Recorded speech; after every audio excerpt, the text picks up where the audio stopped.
Mabkir, Şarima, Mabkir, merhaba.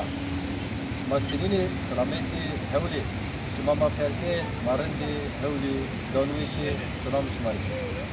Merhaba saygıdeğer halkımız, halklarımız, merhaba. Nasılsınız, iyi misiniz? Biz Ankara, başkent Ankara, Siya Meydanı'ndan sizi selamlıyoruz.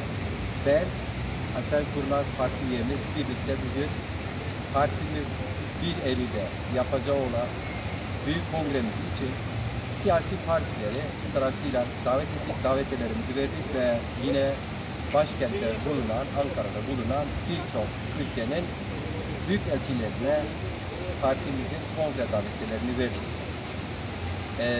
Ek olarak şunu da eklemek istiyorum. Bu akşam saat 22.00'da benim Hasadül, Ali Demirel Hasadül üzerine TikTok'ta bir canlı yayınımız olacak. Canlı yayınımız Sayın Sosyolog Kübir Eren hocamız Zazalarda parçalı yaptığı eserinden bahsedecek bize. Bugün yarın programımız aynı saatte devam ediyor.